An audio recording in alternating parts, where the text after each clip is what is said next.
All right, let's make the classic Malaysian dish, Nasi Lemak.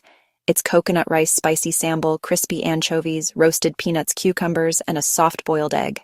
Trust me, you don't need to be a chef to nail this. First up, the rice. Rinse 1.5 cups of jasmine rice under cold water until it runs clear. This helps get rid of excess starch. Add the rice, add 1.5 cups of water, add a cup of coconut milk, add a big pinch of salt, add 1 pandan leaf if you have it, add 2 slices of ginger. If you can't get pandan, don't sweat it. It'll still taste awesome. Cook as usual. Rice cooker makes it super easy. Stovetop works too. Just keep it covered and simmer on low until fluffy and fragrant. While the rice is cooking, let's get onto the sambal. That's the heart and soul of Nasi Lemak. Blend 4 dried chilies soaked in hot water, 2 fresh red chilies, 1 onion, and 2 cloves of garlic.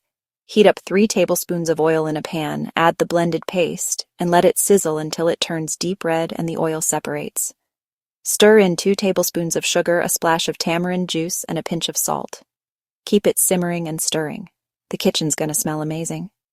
Now for the toppings. Fry up a handful of dried anchovies, also called ikan bilis, in hot oil until they're golden and crispy.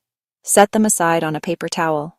In the same pan, toss in some peanuts and roast them until they're crunchy. This just takes a couple of minutes. Don't let them burn. Meanwhile, soft boil your eggs. Bring water to a boil. Gently lower in the eggs and cook for about 7 minutes. Cool them down in cold water and peel. Slice up some fresh cucumbers for that cooling crunch.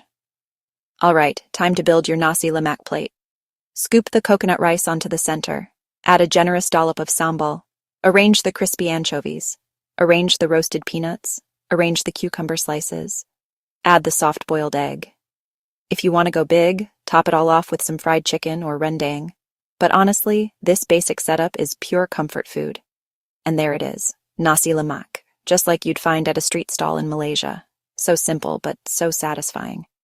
If you found this guide helpful, don't forget to hit like, subscribe, and share it with your friends.